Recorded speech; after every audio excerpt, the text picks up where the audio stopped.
Hello everyone, welcome to my YouTube channel. तो आज मैं आपको वही क्लास कंटिन्यू कराने जा रहा हूँ जिसके दो लेक्चर मैंने लास्ट दो क्लासेस में आप सभी के सामने प्रेजेंट किए हैं।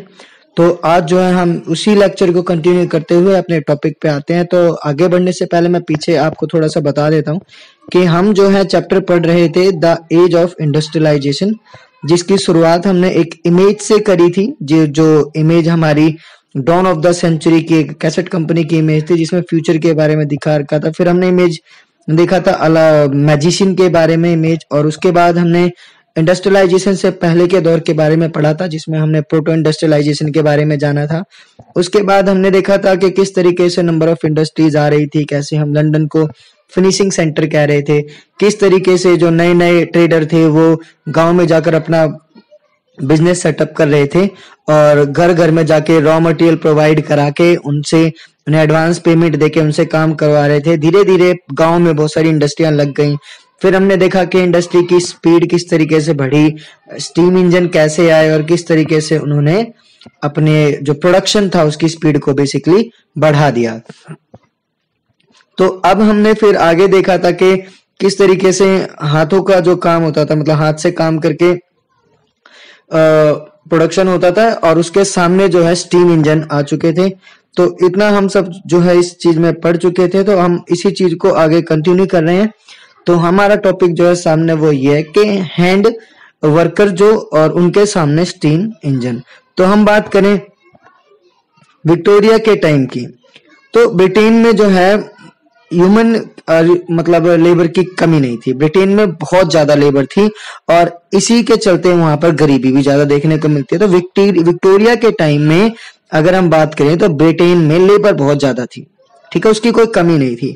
और गरीब किसान और बेकार लोग जो हैं काम की तलाश में बहुत सारे लोग शहर की तरफ निकल जाते थे। अब जैसा कि आप आगे पढ़ेंगे मतलब इस चैप्टर में कि जो श्रमिक लोग होते थे, लेबर जो होती थी, वो वेतन मतलब वेतन के लिए वहां पे काम करते थे। सिंपल सी बात है, अगर जो लेबर होगी तो वो वेजेस के लिए ही काम करेगी।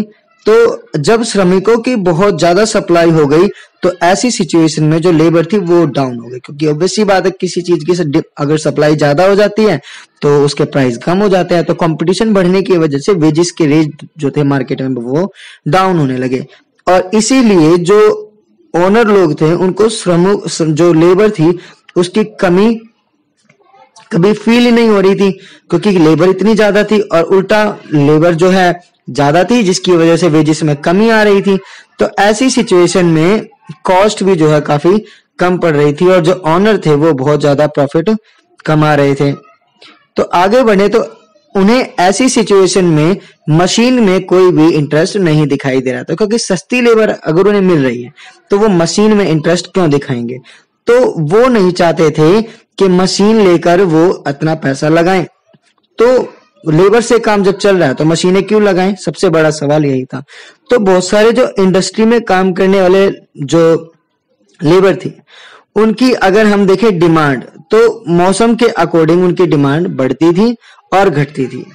यानी कि कभी जो आपकी इंडस्ट्री होती थी वो सीजनल होती थी, तो एक सीजन में काम होता था और एक सीजन में काम नहीं होता। तो ऐसी सिचुएशन में कुछ लेबर तो शहर में ही रह जाती थी और कुछ लोग जो है क्रिसमस के टाइम पर अपने अपने घर को लौट जाते थे।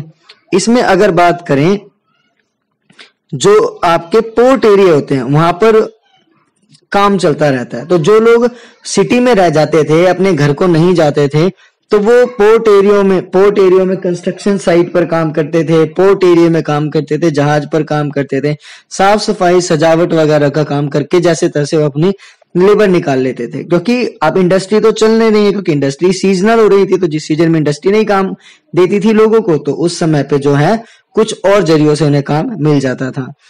और जिन इंडस्ट्री के अंदर मौसम के साथ जब प्रोडक्शन घटता बढ़ता रहता था, वहां के जो ऑनर होते थे उनको मशीनों की बजाय मजदूरों से ही काम करवाना वो ज्यादा पसंद करते थे। क्योंकि सोचो, लेबर जो है वो एक सीजन में तो रहेगी, एक सीजन में अगर वो नहीं रहेगी तो सैलरी नहीं देनी पड़ेगी। लेकिन मशीन अगर लाके रख दी तो चाहे काम हो या काम ना हो, आपको मशीन की तो लागत लग गई ना, मशीन का तो किराया जा रहा है ना, मशीन की कॉस्ट तो एक बार में लग गई ना।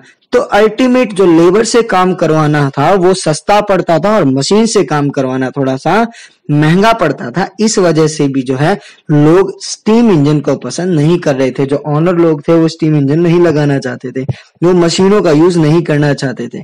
तो बहुत सारे प्रोडक्शन तो केवल हाथ से ही तैयार होते थे, मतलब बहुत सारी चीजें ऐसी थी जो हाथ से ही बनती थी। मशीनों में एक से जैसी जो चीजें होती थी वो बन जाती थी।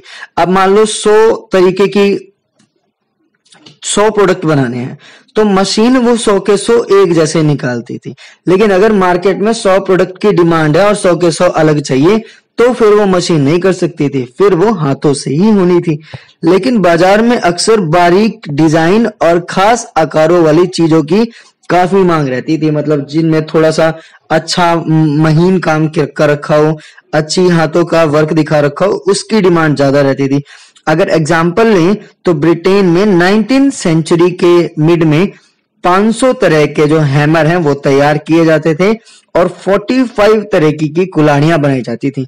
तो इन्हें बनाने के लिए हम टेक्नोलॉजी का इस्तेमाल नहीं कर सकते। सोचो कि अगर टेक्नोलॉजी से हमें 500 तरीके के हथौड़े बनाने पड़े तो 500 मशीनें लगानी पड़ेंगी, और 45 तरीके की कुल्हाड़ियां बनानी पड़ी तो 45 type of machinery we have to put.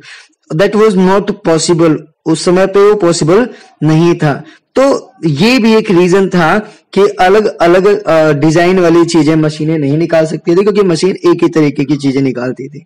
आगे बात करें तो विक्टोरिया के टाइम में ब्रिटेन में जो है ऊंची सोसाइटी के जो लोग और जो आपके सोसाइटी में थोड़े अमीर लोग होते हैं वो जो थे हाथों से बनी चीजों को ज्यादा प्रेफरेंस देते थे, उन्हें हाथों से बनी चीजें ज्यादा पसंद आती थी और हाथ से बनी चीजों को वो लेकर बहुत खुश भी होते थे और ये मानते थे कि हाथों से बनी हुई चीजें जो होती हैं वो एक तरीके से हायर सोसाइटी का स्टेटस होती हैं। तो क्योंकि उनकी जो फिनिशिंग है वो बहुत अच्छी होती थी, एक एक करके उन्हें बनाया जाता था, उनका डिजाइन अच्छा होता था और उसमें बहुत मेहनत भी लगती थी, तो वो सोसाइटी में एक स्टैंडर्ड शो करती थी। तो जिन देशों में मजदूरों की कमी होती थी वहां जो है उद्योगपति मशीनों का इस्तेमाल करने से ज्यादा पसंद करते हैं कि क्योंकि वहां पर जो है लेबर नहीं होती। मतलब सिंपल यही कह रहे हैं कि जिन जगहों पर जो है लेबर कम होती थी वहां के तो मालिक लोग जो है मशीनों से काम करवा लेते थे ताकि कम से कम मजदूरों का इस्तेमाल करके आप अपना काम चला सके। लेकिन जहां पर सोचो मजदूरों की संख्या बहुत ज्यादा हो, नंबर ऑफ लेबर अल्टीमेट हो, तो ऐसी जगह पर क्या मशीन चलेगी। 19th सेंचुरी के टाइम में अमेरिका में यही सिचुएशन थी, लेकिन ब्रिटेन में कारीगरों की कोई कमी नहीं थी। अमेरिका में क्या था, लेबर की कमी थी, लेकिन ब्रिटेन के अंदर लेबर बहुत ज्यादा थी।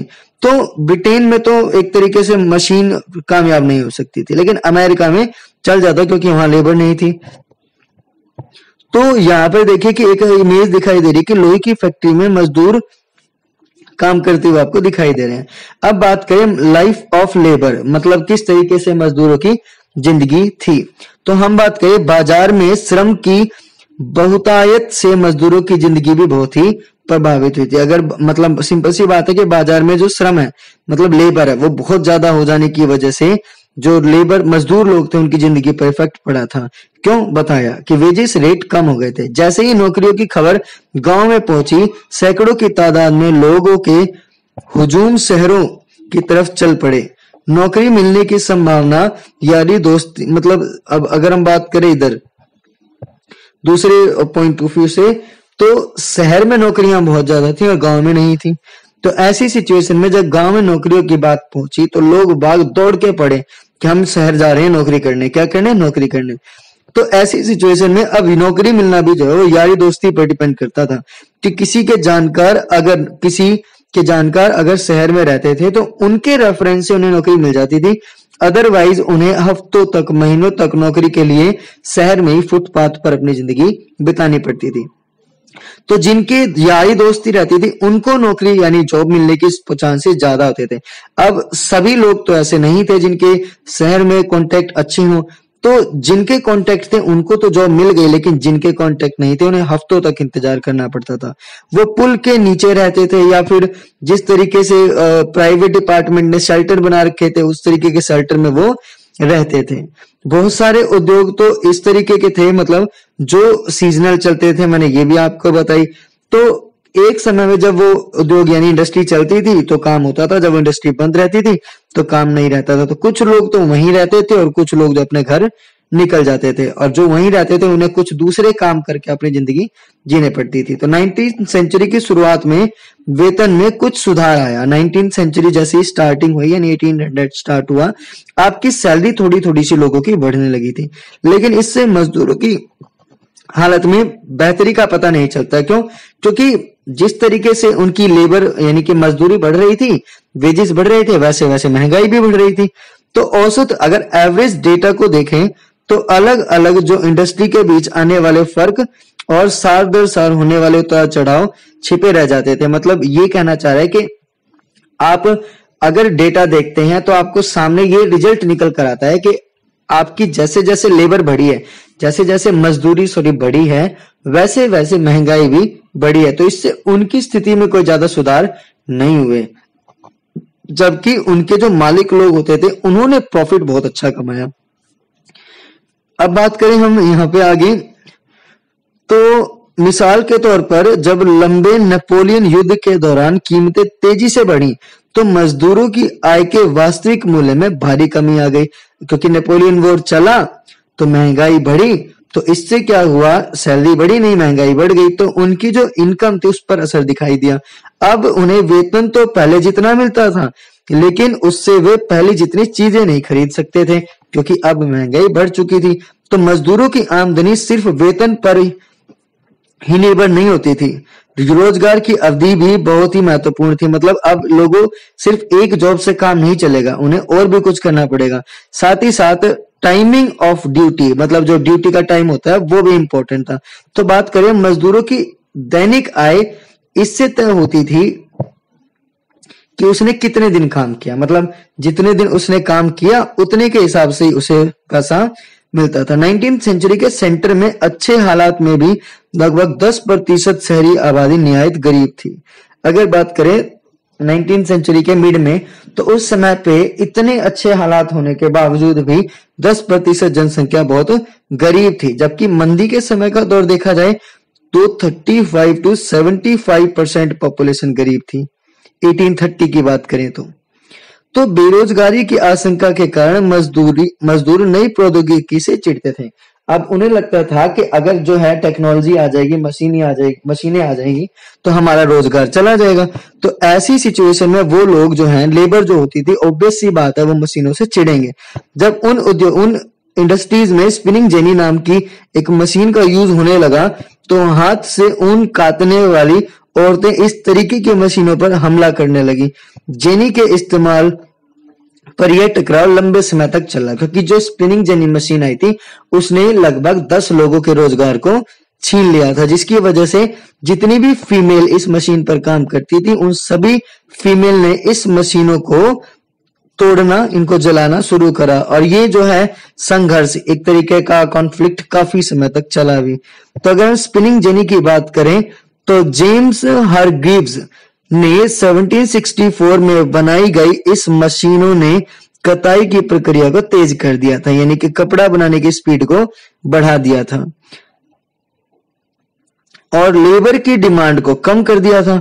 एक ही पहिया घुमाने वाला एक मजदूर बहुत सारे काम कर सकता था, यानी कि जो काम 10 लोग करते थे अब वो स्पिनिंग जेनी की वजह से एक ही काम कर पाएगा। और जेम्स हारग्रीव्स ने इस मशीन को बनाया था, ये नाम याद रखना है, जेम्स हारग्रीव्स ने इस मशीन को 1764 में बनाया था। तो आगे हम बात करें 1840 के दशक के बाद शहरों में निर्माण की गतिविधियां तेज होने लगी। निर्माण मतलब कंस्ट्रक्शन जो है वो बढ़ गए। अब लोगों के लिए जो है एक एम्प्लॉयमेंट के नए जरिए, नए मौके आने लगे। सड़कों को चौड़ा किया गया, नए रेलवे स्टेशन बनाए जा रहे थे, नई रेलवे लाइन बिछाई जा रही थी, टनल बनाए जा रहे थे, बेसमेंट बनाए जा रहे थे, सीवर बनाए जा रहे थे, नई नई इंडस्ट्री बनाई जा रही थी, नदियां बनाई जा रही थी, उनके पोर्ट सुधारे जा रहे थे, कंस्ट्रक्शन, रोड, ट्रांसपोर्ट को इम्प्रूव किया जा रहा था। तो ऐसी सिचुएशन में लगभग 1840 के टाइम में बात करें तो 30 सालों में एक बार फिर से जो है एम्प्लॉयमेंट की अपॉर्चुनिटी डबल हो चुकी थी।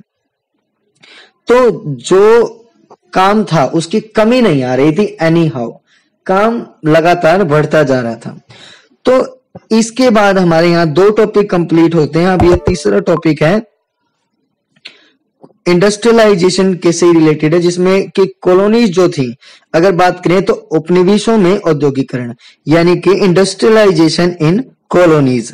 जो कॉलोनी रही है, जैसे कि अगर हम ब्रिटेन की बात करें तो उन्होंने अफ्रीका, इंडिया और न जाने कहां कहां कॉलोनी बनाई। अफ्रीका बेसिकली इंडिया में बनाई, अफ्रीका में बनाई, कुछ पार्ट ऑफ चाइना में भी बनाई। तो मोटा हब जो है उनका इन्हीं 2-3 कंट्रियों में रहा है। तो यहाँ पर औद्योगिकरण, यहाँ पर उन्होंने इंडस्ट्रियलाइजेशन कैसे किया, इस चीज के बारे में अब हम आगे पढ़ेंगे। तो वीडियो ज्यादा बड़ी ना हो, इसके लिए मैं इस टॉपिक को यहीं खत्म कर रहा हूँ। अगला टॉपिक हम अगली क्लास में पढ़ेंगे। तब तक के लिए bye bye, take care. Share करते रहिए, लाइक शेयर एंड सब्सक्राइब करते रहिए ताकि मुझे मोटिवेशन मिलता रहे। Thank you so much.